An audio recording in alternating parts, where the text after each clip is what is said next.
Most BCBAs are not taught how to supervise others, but are just instead thrown into that role. And as soon as we get that certificate as a BCBA, we're expected to supervise ABA programs and staff members and parents. So what steps should we take when we're supervising ABA programs?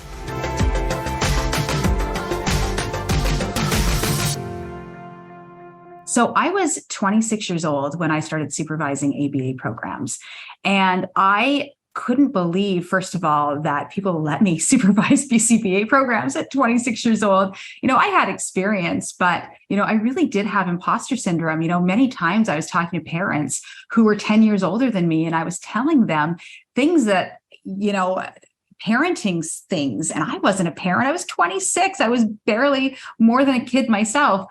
I really did feel like, oh my gosh, am I doing it right? And, I was one of the first BCBAs in Ontario, let alone Canada. And I had, a few people as mentors, but they weren't BCBAs at the time because it was so new. So it was really hard to look to somebody else to say, hey, can you help me? So it was really establishing my own path and saying, oh, I think I'm doing this right. So, what do we do as BCBAs, whether we're newly minted or, been in the field for a while? How do we supervise ABA programs? So what is supervision? What does that mean? So any kid who's getting, ABA programs means that they need a certain amount of supervision from a BCBA. So the person who's implementing the programs might be an RBT or a paraprofessional. And so BCBA needs to come in and update the programs, do some training, just kind of analyze that data and assess any one of those things that a BCBA would be qualified to do. So that means that you have likely scheduled supervision visits with any of the clients that you're supervising. So what do those visits look like? So those visits can be in the home, they can be at school, or they can be in a clinic. Maybe they're in the natural environment. Maybe I've supervised people at the grocery store before because, they've been learning to pick items off of a list and pay the cashier. So it can be flexible in terms of the environment. But the very first thing you really need to be doing is being prepared. Get organized and prepare your documents ahead of time. Make sure that you're not fumbling with things when you walk in that door.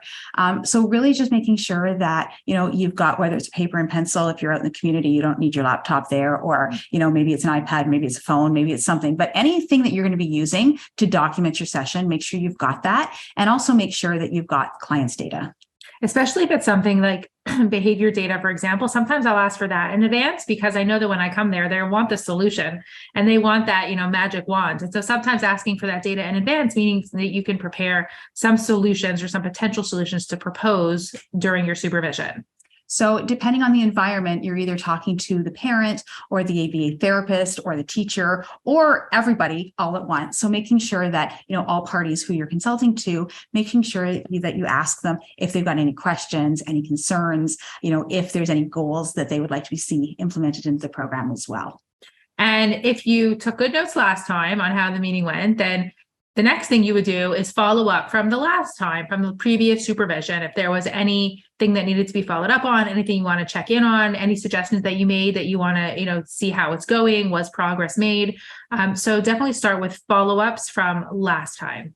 If I'm watching an ABA therapist, I typically say, it's okay, relax. I'm not here to judge you. I'm not here to grade you. I'm not watching you. I'm watching the program. I'm probably watching the ABA therapist as well. But really, I'm there to update the program. And that's what I try and tell therapists. So, just as, us as ABA therapists, we pair with the kids we're working with, we really want to make sure that we're pairing with, parents, teachers, therapists, etc. If it is, like I said, the ABA therapist, making them feel comfortable and saying, look, I'm just here to watch the programs and see if they're going okay. So please show off your child, right? Show off the really great things that, this person is doing. Show off some really, great things that, I didn't see last time. Also show me, are there any things that you want to problem solve? Like show me some programs that aren't going so well so that I can look at that. And something that I think makes the therapist feel more comfortable is when you're building that relationship, offer to jump in. Like, don't be afraid to get in there and demonstrate some of the programs, even just interact with the client and play with them. Don't just be the person who's like standing at the side watching with a computer. You want to be the person that's involved in that experience. And I think that really does help to put everyone at ease and to feel like, we're all on the same team here. The next thing you're going to want to do is look at the data. Look at the data on their programs, on their skill acquisition programs, on their targets, on their behavior data. Try to look at those graphs. And what you're doing there is kind of a little bit of detective work, like what is working, what's not working, why might it not be working? I remember once going into a client and like the data just kept stalling and the data were moving nowhere. And, it was a couple of visits of this and we were, kind of like getting worried, like, why isn't this child progressing? Maybe he's not learning these skills. And then what we did is we looked at the frequency of how often the programs were being run, not just the child's data, but we have a checkoff list of how often programs are being run, with the goal being that they're run every session. But sometimes not all programs are run every session. And so what we did was we figured out that the reason this child wasn't making progress is because for some reason, the programs weren't being run often enough. And so that was a really great solution to be able to look at not just the data on the programs, but the big picture as to why might these things be happening. So you're doing a lot of like problem solving and detective work as to like what is working and what's not working. And as I'm looking at these data, I'm also saying, okay, here's a program that may not be, working properly. We need to problem solve this. Show me the program. I don't want to just see the data. I want to see how the program's implemented, because oftentimes I can pick up subtle differences when I see the program being run. Maybe it's, being run with, no motivation. So the student hates it, or maybe the visuals aren't there, or, maybe it's being run, right before, the child wants to go outside and the motivation is really high. And that's why the program's, being mastered really quickly. All of these little subtle things can help. So not just looking at the data, imagine not just looking at the data, but also trying to pick up on these subtle things when you're observing the actual programs. And I think that's really kind of the hard part about what we do is we're supposed to look at the data and we're supposed to make these like very evidence-based decisions, but like sometimes we were really looking at the big picture and like, are they not sleeping well? Or like when we're looking at the child and the working environment that they're in, is it not conducive? Is it too distracting? Are things being offered? Are the reinforcers being offered too frequently? Are they not motivated? Like there's all these other pieces that come into play, which is why we like to be in person and really seeing it. This whole virtual, supervision really knocked everything off course. But being there and really picking up on all of those cues of what's going on during an ABA session.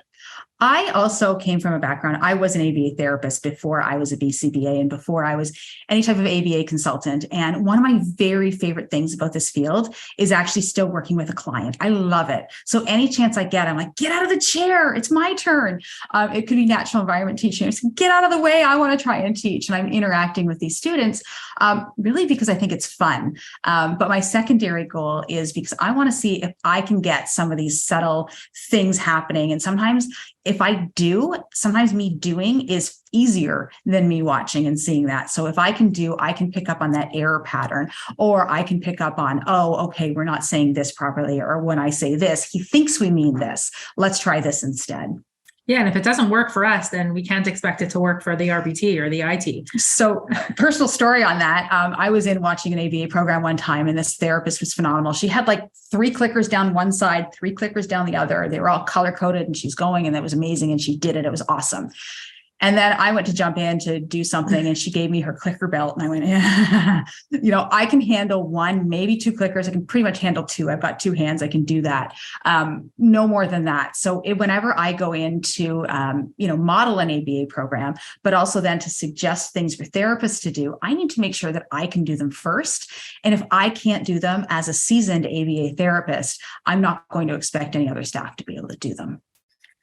So make sure that when you're there, you're also giving lots of positive feedback. So you're building that positive relationship with the client, but also with the staff. So giving them lots of positive feedback, because sometimes it's easy to come in and be like, you're doing all these things wrong. Don't run it that way. There's no token system. But we do have to remind ourselves that starting with something positive, you have a great relationship with the client, or, I like how you're sitting so straight in your chair. I don't know, think of something that you can comment on to be able to give that positive feedback first. Yeah, for sure. We've all been taught the BST model, but what does that actually mean? The BST model really is, making sure that you're providing a rationale for the program. So the reason this program is in place is because blah, blah, blah, blah, blah, providing instructions around the actual program. Here's how to do the program. Here's what these teaching steps mean. Here's what the next 3 steps look like. And then on that train of thought, then you would go and you would model. So again, let me show you. here, I'll show you how it works. Here, try and do this. Look at what I'm doing, etc. And, I used to leave when I was 26. That's the way I used to leave it. Okay, so here's, how the program was run. Okay, do it like this. Okay, goodbye, I'm out. But we know that doesn't work. So the next couple steps of the behavioral skills training are really important. The next one is rehearsal and making sure that, you're not only just modeling it, but then having the therapist jump in and do it, right? So, okay, great. Now you try it. You do it this way. And then giving feedback to the therapist. Oh, yes, awesome. That's exactly how you do it. But just change this little piece here. Okay, do this instead. Okay, try that. Perfect. So, at BST is in the instructions, the modeling, the rehearsal, and the feedback. So then you're going to make sure that everyone's aware of any of the changes or any of the suggestions that you're making, any new things that you're putting in place or any changes that need to be made. And so making sure that you're reviewing that with the staff, with the RBT, and also with the parents and the caregivers and any other stakeholder who's invested in that. Something that I like to do is to follow up with a summary email. I think that that's a really good way of putting everything in writing and making sure that everybody's CC'd who needs to be on that email and everybody's really hearing the same message, because you can have multiple conversations with different people and kind of summarizing it all into one message, and letting everybody involved know, like, this is what we discussed, this is what my plan is or suggestion going forward, this is what how well they're progressing, and then making some plans for the future.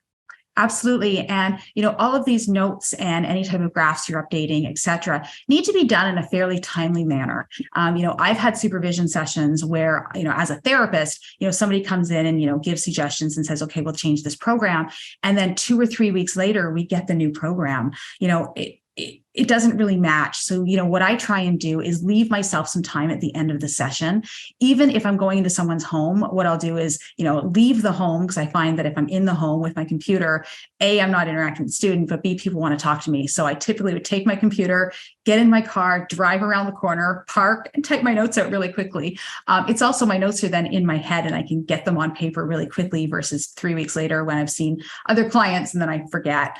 So really getting those notes out in a timely fashion is huge as well. Yeah, I think one of the good habits I got into by going into people's homes was that everything had to kind of be completed in that time frame. So I would go to their house and I would do the observation and the supervision and then be able to really summarize and include everything in that one little package. So I would make sure that child's, work, so to say, was completed. So they got all their graphs and all their future data sheets and all their communication and all those loose ends were tied up, because I didn't want to be going then to other people's homes and having to remember that I forgot to do something for that child I saw, 2 weeks ago. So it was a good habit to get into that I kind of learned to tie up all the loose ends before the end of that session. And then, I was able to focus fully on each client while I was there, not worried about, the email I forgot to send or the communication I didn't do. And that's such a good point, Shira. And even running a clinic, I still schedule things like that. So I still say, okay, here's the time for, parent communication or emails, but then here's the time for this individual student. Here's the time for this individual student. And even though they're in a center and even though their desks may be close to each other, I really do schedule in like student A time and then student B time. And it's really the only way that I've found anyways, that I could provide effective supervision. Yeah, it's very easy to get distracted. So making sure that you're really keeping up with the quality of supervision that's necessary. So click the link in and around this video to get your free supervision task analysis form.